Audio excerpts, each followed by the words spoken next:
नमस्कार दोस्तों, आप सभी का स्वागत है आपके अपने ही चैनल बेस्ट एजुकेशन पर।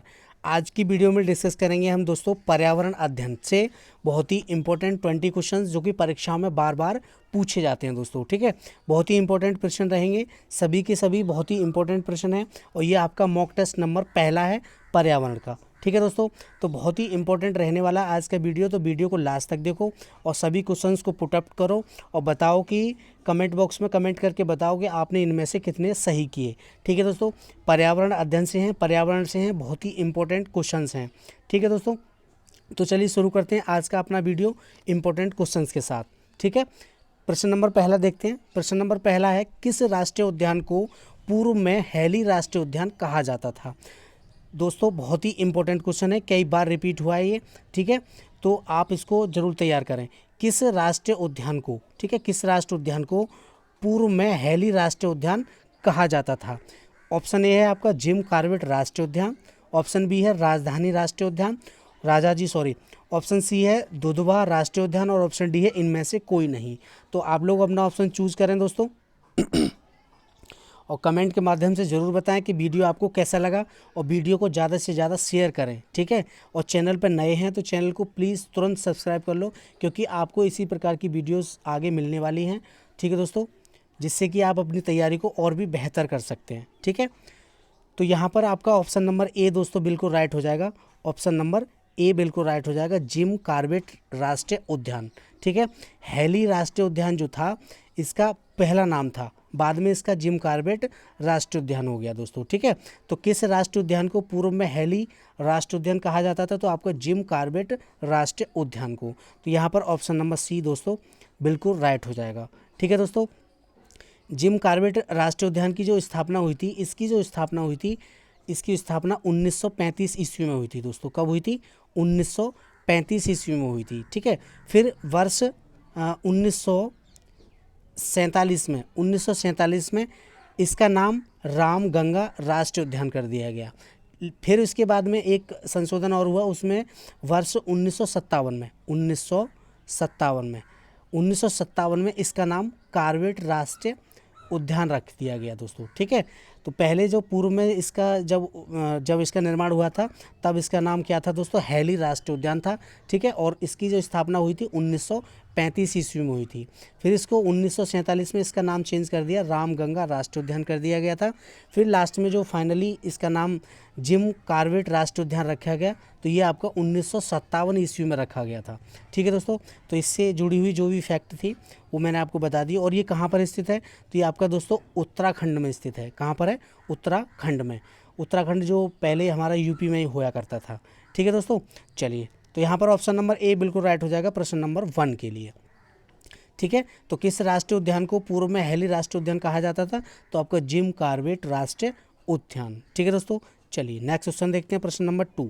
प्रश्न नंबर 2 है, इक्वा क्वासरकोर नामक रोग किसकी कमी से होता है दोस्तों? ठीक है, क्वासरकोर नामक रोग किसकी कमी से होता है? इसमें गलत टाइप हो गया थोड़ा सा, रोग की कमी से होता है। ठीक है, ये लिख गया है।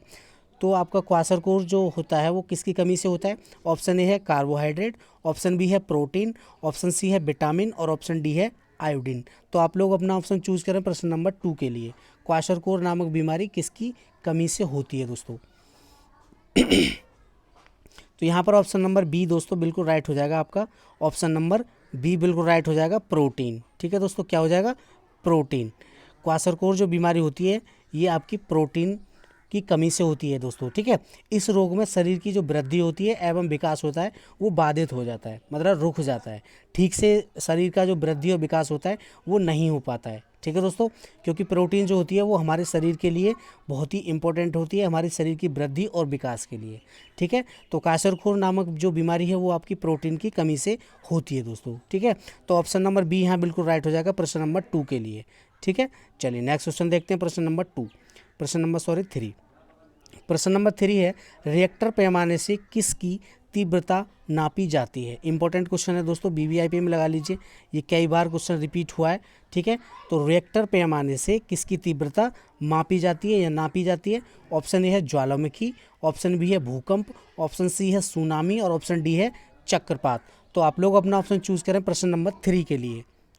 बहुत ही इंपॉर्टेंट क्वेश्चन है दोस्तों, तो वीडियो को ज़्यादा से ज़्यादा शेयर करो, आग की तरह फैला दो, ठीक है। तो यहाँ पर ऑप्शन नंबर बी दोस्तों बिल्कुल राइट हो जाएगा। ऑप्शन नंबर बी बिल्कुल राइट हो जाएगा, भूकंप, ठीक है। रिएक्टर पैमाने से हम किसकी तीव्रता नापते हैं, तो ये आपकी भूकंप की तीव्रता नापते हैं दोस्तों, ठीक है। भूकंप की तीव्रता किससे नापी जाती है, तो आपकी रिएक्टर पैमाने से नापी जाती है, ठीक है। इस पैमाने पर कितने अंक होते हैं दोस्तों, तो 1 से लेकर के 9 तक इस पर संख्याएँ होती हैं, ठीक है।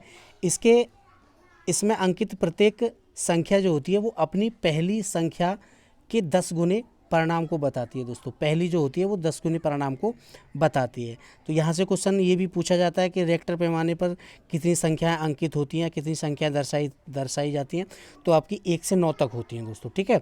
तो ऑप्शन नंबर यहाँ बी बिल्कुल राइट हो जाएगा। रिएक्टर पैमाने से किसकी तीव्रता नापी जाती है, भूकंप की। चलिए नेक्स्ट क्वेश्चन देखते हैं, प्रश्न नंबर 4।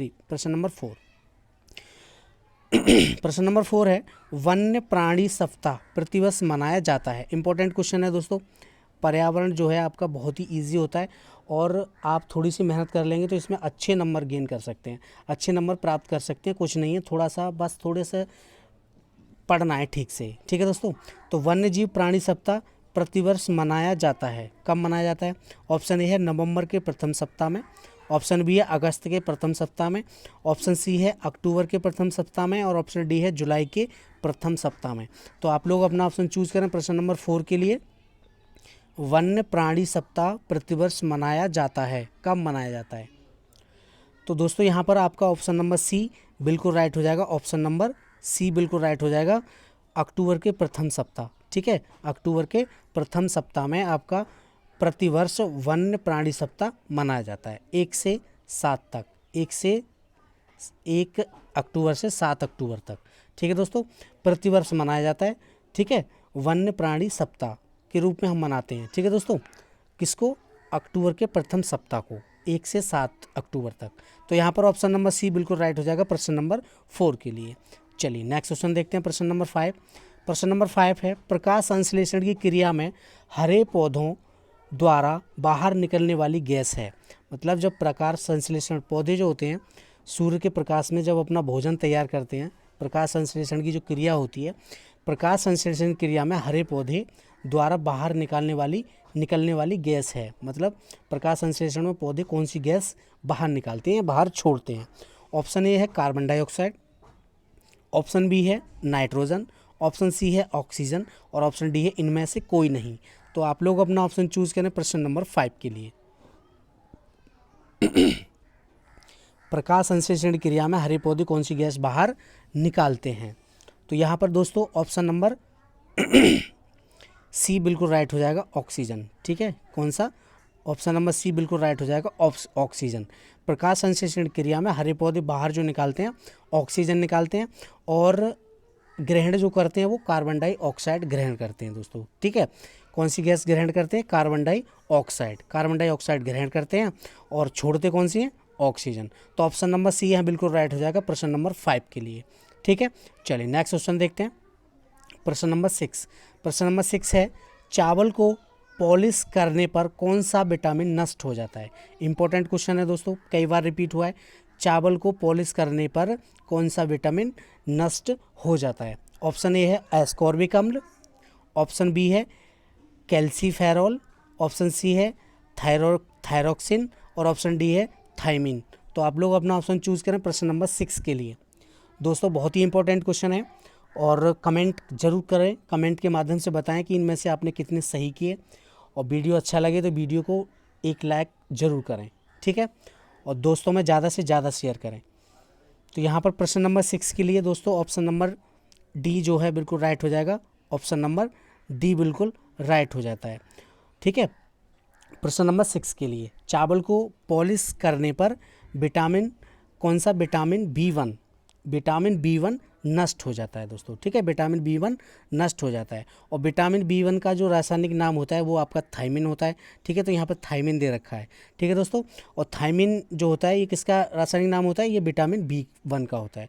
और विटामिन बी1 की कमी से शरीर में कौन सा रोग होता है, तो दोस्तों वेरी जो रोग होता है ना, वो विटामिन बी की कमी से हो जाता है, ठीक है। वेरी जो रोग होता है वो विटामिन बी की कमी से होता है। ठीक है दोस्तों, तो विटामिन B1 का रासायनिक नाम क्या है?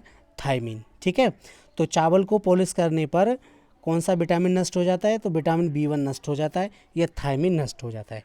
तो यहाँ पर ऑप्शन नंबर डी बिल्कुल राइट हो जाएगा प्रश्न नंबर 6 के लिए। चलिए नेक्स्ट क्वेश्चन देखते हैं, प्रश्न नंबर 7। प्रश्न नंबर 7 है, लौंग एवं केसर पौधे के किस भाग से प्राप्त होता है? इंपॉर्टेंट क्वेश्चन, VVIP में लगा लीजिए। लौंग एवं केसर पौधे के किस अंग से, किस भाग से प्राप्त होते हैं? ऑप्शन ए है जड़, ऑप्शन बी है तना, ऑप्शन सी है फूल, या ऑप्शन डी है फल। तो आप लोग अपना ऑप्शन चूज करें। लौंग और केसर पौधे के किस भाग से प्राप्त होते हैं? इंपॉर्टेंट क्वेश्चन है दोस्तों। तो यहाँ पर ऑप्शन नंबर सी दोस्तों बिल्कुल राइट हो जाएगा। ऑप्शन नंबर सी आपका बिल्कुल राइट हो जाता है, फूल। क्या हो जाता है? फूल। फूल से प्राप्त होते हैं हमारे लौंग और केसर। ठीक है, तो पौधे के किस भाग से प्राप्त होते हैं? तो ये हमारे फूल से प्राप्त होते हैं, लौंग एवं केसर। ठीक है, तो यहाँ पर प्रश्न नंबर 7 के लिए ऑप्शन नंबर सी बिल्कुल राइट हो जाता है, फूल। चलिए नेक्स्ट क्वेश्चन देखते हैं, प्रश्न नंबर 8। प्रश्न नंबर 8 है, निम्न में से कौन सा उत्तराखंड का राज्य प्रतीक नहीं है? इंपॉर्टेंट क्वेश्चन, निम्न में से कौन सा उत्तराखंड का राज्य प्रतीक नहीं है? तो यहाँ पर दोस्तों नहीं है पूछा है, इसको आप बिल्कुल नोट डाउन कीजिएगा।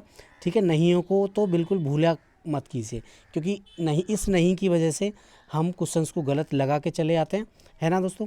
तो यहाँ पर निम्न में से कौन सा उत्तराखंड का राज्य प्रतीक नहीं है? ऑप्शन ए है मोनाल, ऑप्शन बी है वुरांस, ऑप्शन सी है बाघ, और ऑप्शन डी है कस्तूरी मृग। तो आप लोग अपना ऑप्शन चूज करें प्रश्न नंबर 8 के लिए। उत्तराखंड का राज्य प्रतीक नहीं है, इनमें से कौन सा है ऐसा? तो दोस्तों ऑप्शन नंबर सी यहाँ बिल्कुल राइट हो जाएगा। ऑप्शन नंबर सी बिल्कुल राइट हो जाता है, बाघ। बाघ जो है ये आपका उत्तराखंड का राज्य प्रतीक नहीं है। ठीक है दोस्तों, जबकि आपका मोनाल जो है ये आपका उत्तराखंड का राज्य पक्षी है। ठीक है दोस्तों, राज्य पक्षी क्या है? मोनाल। ठीक है दोस्तों, और वुरांस जो है इसका राष्ट्र वृक्ष है, और आपका कस्तूरी मृग इसका राष्ट्र पशु है, राजकीय प्रतीक है ना, राष्ट्र पशु है दोस्तों। ठीक है, किसका? उत्तराखंड का। ठीक है, तो मोनाल क्या है? मोनाल पक्षी है, उत्तराखंड का राष्ट्रीय पक्षी है, और वुरांस जो है पेड़ है, राजकीय है ना, राज्य प्रतीक है ये आपके, और आपका जो कस्तूरी मृग है ये आपका पशु है। तो ऑप्शन नंबर सी है बिल्कुल राइट हो जाता है प्रश्न नंबर 8 के लिए। क्या होगा दोस्तों? बाघ। ठीक है, बाघ जो है उत्तराखंड का राज्य प्रतीक नहीं है। ठीक है, चलिए नेक्स्ट क्वेश्चन देखते हैं, प्रश्न नंबर 9। प्रश्न नंबर 9 है, हमारे पर्यावरण को बचाने के लिए 3 प्रकार के आर हैं, कौन कौन से हैं? हमारे पर्यावरण को बचाने के लिए 3 प्रकार के आर हैं। ऑप्शन ए है कम उपयोग, पुनः चक्रण, पुनः निर्माण। ऑप्शन बी है पुनः उपयोग, पुनः संरचना, पुनः निर्माण, और ऑप्शन सी है कम उपयोग, पुनः चक्रण, पुनः उपयोग। ठीक है, और ऑप्शन डी है कम उपयोग, पुनः चक्रण और पुनः संरचना। तो आप लोग अपना ऑप्शन चूज करें, इनमें से कौन से हैं 3 आर। तो दोस्तों ऑप्शन नंबर ए यहाँ पर बिल्कुल राइट हो जाता है। ऑप्शन नंबर ए बिल्कुल राइट हो जाएगा, कम उपयोग, पुनः चक्रण एवं पुनः निर्माण। ठीक है दोस्तों, पर्यावरण को बचाने के लिए वर्ष 1992 में पर्यावरण एवं वन मंत्रालय ने एक नीतिगत बयान की घोषणा की। ठीक है, नीतिगत बयान की घोषणा की थी, जिसमें कचरे में कमी लाने के लिए, जिसमें जो कचरा होता है ये पर्यावरण को जो दूषित करता है, उसमें कमी लाने के लिए 3 आर का प्रावधान किया दोस्तों। ठीक है, पहला था रिड्यूस, दूसरा था रिसाइकल, और तीसरा था रीयूज़, मतलब कम उपयोग, पुनः चक्रण और पुनः निर्माण। ठीक है, तो यहाँ पर ऑप्शन नंबर ए बिल्कुल राइट हो जाता है प्रश्न नंबर 9 के लिए। ठीक है, चलिए नेक्स्ट क्वेश्चन देखते हैं, प्रश्न नंबर 10। प्रश्न नंबर 10 है, ऊर्जा का अप्रदूषकीय स्रोत है। इंपॉर्टेंट क्वेश्चन है, ऊर्जा का अप्रदूषकीय स्रोत है। ऑप्शन ए है नाभिकीय ऊर्जा, ऑप्शन बी है सौर ऊर्जा, ऑप्शन सी है पेट्रोल, या ऑप्शन डी है डीजल। तो आप लोग अपना ऑप्शन चूज करें प्रश्न नंबर 10 के लिए। ऊर्जा का अप्रदूषकीय स्रोत नहीं है, तो दोस्तों यहाँ पर आपका ऑप्शन नंबर बी बिल्कुल राइट हो जाएगा। ऑप्शन नंबर बी बिल्कुल राइट हो जाएगा। ऑप्शन नंबर बी बिल्कुल राइट हो जाता है, सौर ऊर्जा। सौर ऊर्जा जो होती है, इससे हमारा वातावरण बिल्कुल भी प्रदूषित नहीं होता है। ठीक है, इससे वातावरण प्रदूषित नहीं होता है। ये क्या है, हमारा नवीकरणीय ऊर्जा स्रोत है दोस्तों। ठीक है, तो यहाँ पर ऑप्शन नंबर बी बिल्कुल राइट हो जाता है प्रश्न नंबर 10 के लिए। सौर ऊर्जा, ऊर्जा का जो अप्रदूषित स्रोत है वो सौर ऊर्जा है। ठीक है, चलिए नेक्स्ट क्वेश्चन देखते हैं, प्रश्न नंबर 11। प्रश्न नंबर 11 है, पृथ्वी का ऊष्मयान का अर्थ है। पृथ्वी का ऊष्मयान का अर्थ है, तो आप ऑप्शन है आपके ग्रीन हाउस गैसों द्वारा पृथ्वी के तापमान में वृद्धि, ऑप्शन बी है समुद्र में ज्वार भाटा आना, ऑप्शन सी है घने जंगलों से वायुमंडल में गैस उत्सर्जन, और ऑप्शन डी है पवन ऊर्जा के कारण पृथ्वी के ताप में वृद्धि। तो आप लोग अपना ऑप्शन चूज करें प्रश्न नंबर 11 के लिए। पृथ्वी का ऊष्मयान का अर्थ है, तो दोस्तों ऊष्मयान का जो अर्थ होता है वो होता है पृथ्वी के वातावरण का गर्म होना। ठीक है, पृथ्वी के वातावरण का गर्म होना। ठीक है, तो आपका यहाँ पर क्या हो जाएगा, पृथ्वी का ऊष्मयान का जो प्रमुख कारण है वो दोस्तों आपकी ग्रीन हाउस गैसें होती हैं। ठीक है, ग्रीन हाउस जो गैसें होती हैं उनकी वजह से ही पृथ्वी का जो वातावरण है वो गर्म होता है, पृथ्वी गर्म हो जाती है, पृथ्वी का तापमान बढ़ जाता है। ठीक है, इसमें जो आपकी मुख्य गैसें हैं वो आपकी CO2 है, आपकी मीथेन जैसी गैसें मुख्य भूमिका निभाती हैं दोस्तों। ठीक है, और वैसे इसमें चार जो ग्रीन हाउस प्रभाव की जो चार प्रमुख गैसें हैं वो आपकी CFC है, पहली है आपकी CFC क्लोरोफ्लोरोकार्बन, CO2 है, ठीक है, और CH4 है मीथेन, और है आपकी NO2। ठीक है दोस्तों, कौन सी है, NO2। ये आपकी बहुत ही इंपॉर्टेंट भूमिका निभाती हैं ग्रीन हाउस प्रभाव में। ग्रीन हाउस प्रभाव की ये चारों गैस होती हैं जिसमें आपकी CO2 और मीथेन जो होते हैं वो मुख्य भूमिका में होती हैं। ठीक है दोस्तों, तो पृथ्वी का ऊष्मयान का अर्थ होता है पृथ्वी के वातावरण का गर्म होना। तो यहाँ पर ऑप्शन नंबर ए दोस्तों बिल्कुल राइट हो जाएगा, ग्रीन हाउस गैसों द्वारा पृथ्वी के तापमान में वृद्धि। तो ऑप्शन नंबर ए यहाँ बिल्कुल राइट हो जाता है प्रश्न नंबर 11 के लिए। चलिए नेक्स्ट क्वेश्चन देखते हैं, प्रश्न नंबर 12। प्रश्न नंबर 12 है, कार्बन डेटिंग विधि प्रयुक्त की जाती है। तो कार्बन डेटिंग विधि से क्या नापा जाता है, तो कार्बन डेटिंग विधि प्रयुक्त की जाती है, किसके लिए उपयोग में आती है दोस्तों।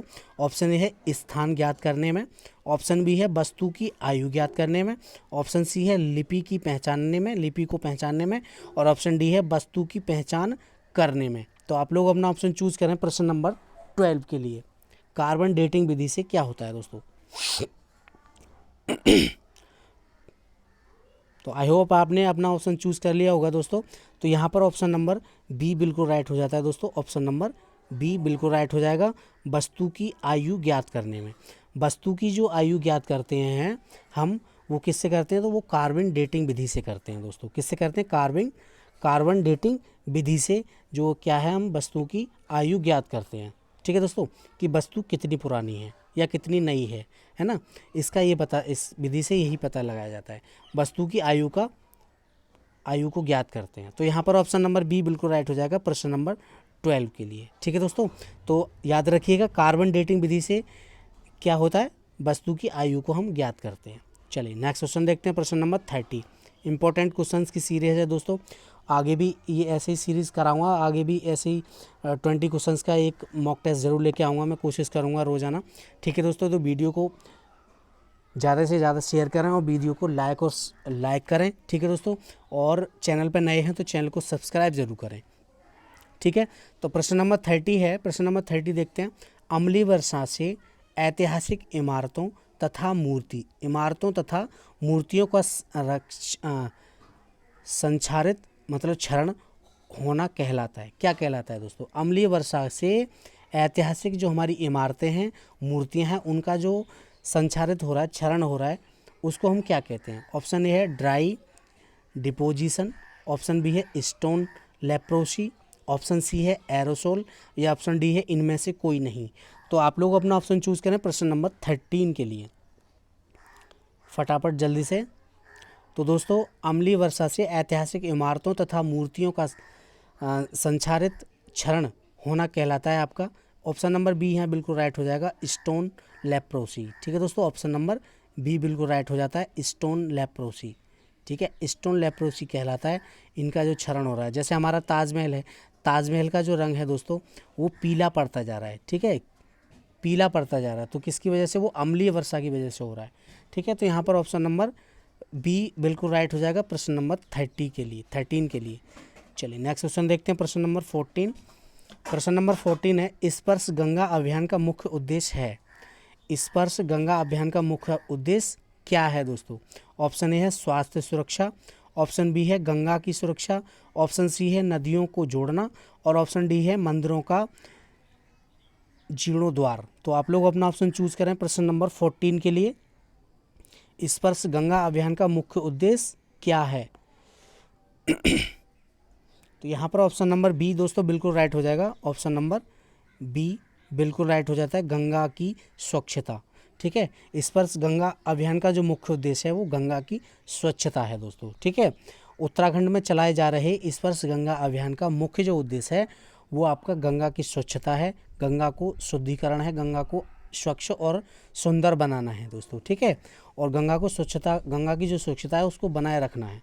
ठीक है दोस्तों, तो ये कहाँ चलाया जा रहा है अभियान? तो ये आपका उत्तराखंड में चलाया जा रहा है। तो यहाँ पर ऑप्शन नंबर बी बिल्कुल राइट हो जाता है प्रश्न नंबर 14 के लिए। ठीक है, चलिए नेक्स्ट क्वेश्चन देखते हैं, प्रश्न नंबर 15। प्रश्न नंबर 15 है, मिनामाटा रोग प्रदूषण जनित रोग है, जो परिणाम है दोस्तों।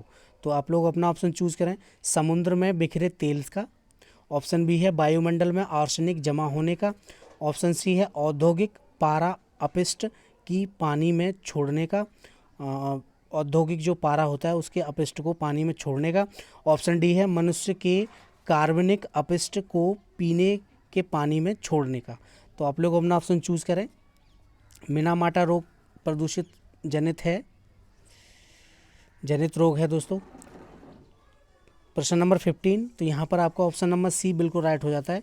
ऑप्शन नंबर सी बिल्कुल राइट हो जाएगा, औद्योगिक पारा अपशिष्ट को पानी में छोड़ने से। ठीक है, औद्योगिक जो मिनीमाटा रोग है वो आपका शरीर में पारे की अधिकता के कारण होता है दोस्तों। ठीक है, यह पारा औद्योगिक अपशिष्ट के रूप में जल में जो होता है, जल में जाता है, और जब उसको छोड़ा जाता है जल में तो ऐसे प्रदूषित जल के सेवन से यह रोग तेज़ी से फैलता है दोस्तों। ठीक है, तो यहाँ पर ऑप्शन नंबर सी बिल्कुल राइट हो जाएगा प्रश्न नंबर 15 के लिए। चलिए नेक्स्ट क्वेश्चन देखते हैं, प्रश्न नंबर 16। प्रश्न नंबर 16 है, अंतर्राष्ट्रीय स्तर पर वन्य जीवों की सुरक्षा हेतु संस्था है। तो कौन सी संस्था काम करती है अंतर्राष्ट्रीय लेवल पर? अंतर्राष्ट्रीय स्तर पर वन्य जीवों की सुरक्षा हेतु संस्था है। ऑप्शन ए है IUCN, ऑप्शन बी है UNICEF, ऑप्शन सी है IUPAC, ऑप्शन डी है WHO। तो आप लोग अपना ऑप्शन चूज करें प्रश्न नंबर 16 के लिए। अंतर्राष्ट्रीय स्तर पर वन्य जीवों की सुरक्षा हेतु संस्था है। तो दोस्तों यहाँ पर ऑप्शन नंबर ए बिल्कुल राइट हो जाएगा। ऑप्शन नंबर ए बिल्कुल राइट हो जाएगा, IUCN जो संस्था है वो आपकी वन्य जीवों की सुरक्षा हेतु कार्य करती है। ठीक है दोस्तों, और इसका जो मुख्यालय है वो कहाँ पर है? वो इसका मुख्यालय है ग्लैंड में। कहाँ पर दोस्तों? ग्लैंड में। ग्लैंड कहाँ पर? स्विट्ज़रलैंड में। इसकी जो स्थापना हुई थी, इसकी स्थापना 1948 ईस्वी में हुई थी दोस्तों, IUCN की। ठीक है, तो इसका मुख्यालय ग्लैंड स्विट्ज़रलैंड में है। ठीक है, तो यहाँ पर ऑप्शन नंबर ए बिल्कुल राइट हो जाता है प्रश्न नंबर 16 के लिए। चलिए नेक्स्ट क्वेश्चन देखते हैं, प्रश्न नंबर 17। प्रश्न नंबर 17 है, भारत के किस राज्य में पानी पंचायत प्रारंभ हुई? इंपॉर्टेंट क्वेश्चन है दोस्तों, भारत के किस राज्य में पानी पंचायत प्रारंभ हुई? ऑप्शन ए है केरल, ऑप्शन बी है राजस्थान, ऑप्शन सी है उत्तर प्रदेश, और ऑप्शन डी है महाराष्ट्र। तो आप लोग अपना ऑप्शन चूज करें प्रश्न नंबर 17 के लिए।